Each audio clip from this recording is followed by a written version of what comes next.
Presiden Prabowo Subianto mereshuffle kabinetnya. Prabowo melantik Brian Yuliarto sebagai Mendikti-Saintek menggantikan Satrio Brojonegoro. Apa arti reshuffle perdana Kabinet Merah Putih Prabowo? Kita bahas bersama Direktur Eksekutif Indikator Politik Indonesia, Burhanuddin Muhtadi. Malam, Mas Burhan. Malam, Audrey. Mas Burhan, ini tidak lama berselang setelah 100 hari masa pemerintahannya Pak Prabowo, Mas Gibran. Ini tiba-tiba langsung ada reshuffle hari ini dan menteri pertama yang terkena adalah Mendikti-Saintek, Pak Satrio Brojonegoro. Apa sih yang bisa kita baca dari reshuffle perdananya Pak Prabowo nih? Ya, jadi kalau kita lihat ke belakang, itu nyaris tidak ada presiden yang baru 100 hari menjabat, itu kemudian mereshuffle anggota kabinetnya. Jadi ini kali pertama Presiden Prabowo dan bahkan menjadi presiden pertama dibanding sebelumnya melakukan bongkar pasang kabinet meskipun cuma satu yang terkena palu godam reshuffle di 100 hari pertama. Jadi kalau misalnya tidak ada kejadian luar biasa, itu saya kira tidak mungkin Pak Satrio kena reshuffle. Kejadian luar biasa apa yang dimaksud, Mas Burhan? Nah, ada setidaknya 3 kontroversi ya yang muncul di publik dan bisa dilihat secara langsung. Yang pertama adalah baru kali pertama ada menteri yang didemo oleh anak buahnya sendiri. Jadi ini menunjukkan akseptabilitas di internal kementerian itu sangat rendah sehingga jajaran di bawahnya melakukan demo tanpa melalui proses komunikasi yang baik di internal. Yang kedua, bocornya rekaman terkait dengan suara yang diduga Pak Satrio sedang marah-marah kepada anak buahnya di rumah dinas. Lagi-lagi memang belum ada konfirmasi, tetapi bocoran semacam ini bisa keluar sangat mungkin. Meskipun waktu itu Pak Satrio sudah membantahnya ya, Mas. Adalah,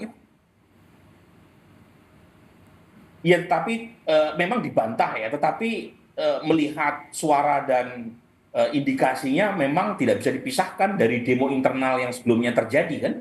Dan yang terakhir nih ya, ini saya kira yang membuat akhirnya Presiden Prabowo melakukan keputusan untuk melakukan reshuffle adalah pernyataan Menteri Satrio di DPR saat itu yang mengesankan bahwa efisiensi anggaran yang menjadi program utama Pak Prabowo itu membawa implikasi kepada pemotongan KIP kuliah dan punya implikasi terhadap kenaikan UKT. Sesuatu yang kemudian memicu munculnya demo-demo mahasiswa belakangan ini. Jadi menurut saya itu yang terakhir ini yang kemudian dibantah langsung oleh Sri Mulyani. Berarti itu adalah puncaknya gongnya pada saat juga ada hashtag Indonesia Gelap. Betul, jadi kan kalau kita lihat demo-demo yang sekarang itu umumnya kan dipicu oleh misinformasi bahwa efisiensi anggaran itu punya dampak langsung terhadap mahasiswa.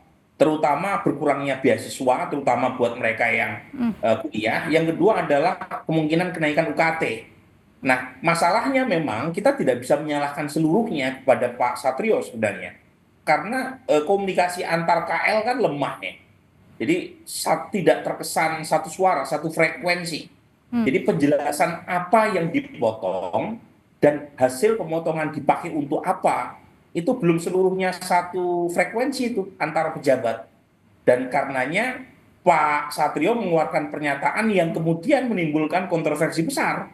Karena tadi komunikasi di internal tidak begitu kuat, ketika akhirnya muncul pernyataan terkait dengan potensi pemotongan beasiswa kuliah dan yang kenaikan UKT oleh presiden sendiri, itu akhirnya menimbulkan masalah terkait dengan panasnya kursi yang Oke, Mas Burhan, tapi yang juga menarik dari pernyataannya Pak Satrio hari ini pada saat tadi terkena reshuffle adalah saya mundur daripada diberhentikan. Makna apa ini?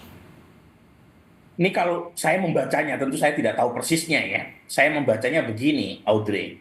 Ada indikasi dari kekurang berkenanan presiden terhadap performa Pak Satrio.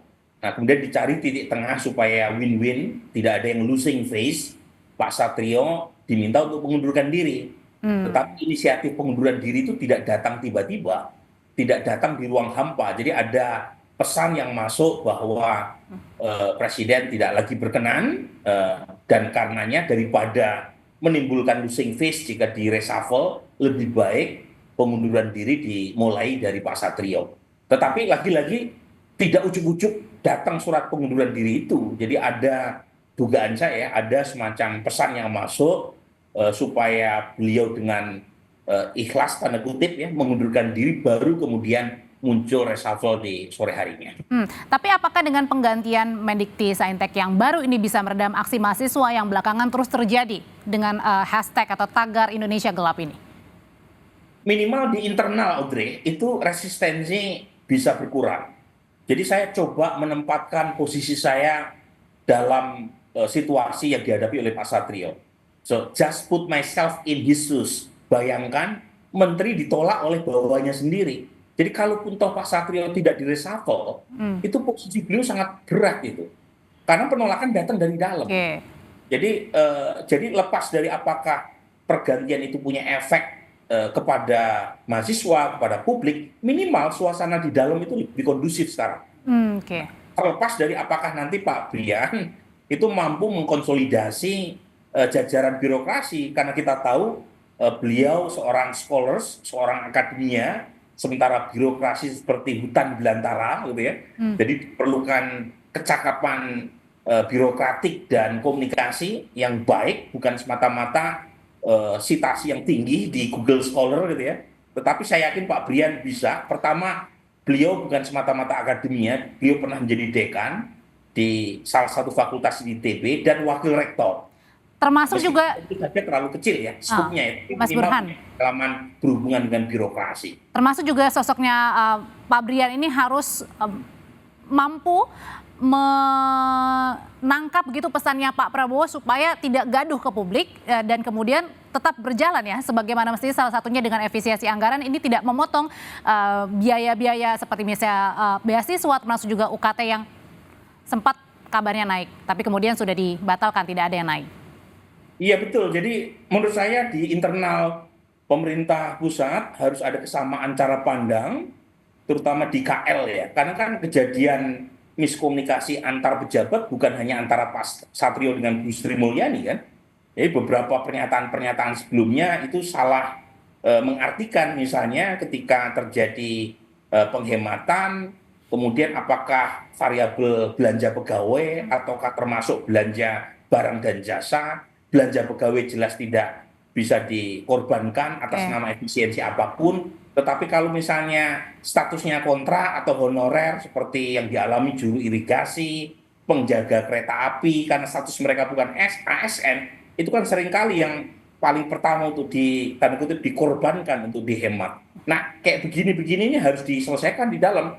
Jadi tidak semata-mata mengatakan bahwa yang diefisienkan itu adalah lemak jahat, birokrasi, anggaran, dan yang dipertahankan adalah otot-ototnya. Otot dan lemak itu harus diperinci supaya tidak disalahpahami oleh internal KL. Nah, kalau gitu pertanyaan selanjutnya, Mas Burhan, apakah dalam waktu dekat ini satu menteri yang di reshuffle atau ada kemungkinan menteri lain yang kemungkinan juga akan di reshuffle? Karena kan dari gelombang protes mahasiswa, rakyat di media sosial ini juga masih terus diutarakan mereka. Ya, jadi kalau kita melihat sepertinya ini bukan yang pertama, Audrey. Jadi reshuffle ini kemungkinan akan diikuti tahapan-tahapan berikutnya, meskipun kita tidak tahu ya kapan reshuffle berikutnya akan terjadi. Tapi minimal ini memberi pesan serius kepada jajaran kabinet yang lain. Kalau misalnya mereka performa politiknya tidak baik, kinerjanya tidak baik, reputasinya buruk, saat yang sama cantolan politiknya juga lemah, ya siap-siap saja untuk terkena reshuffle berikutnya. Mas Burhan, terima kasih untuk ulasannya. Selamat malam. Terima kasih.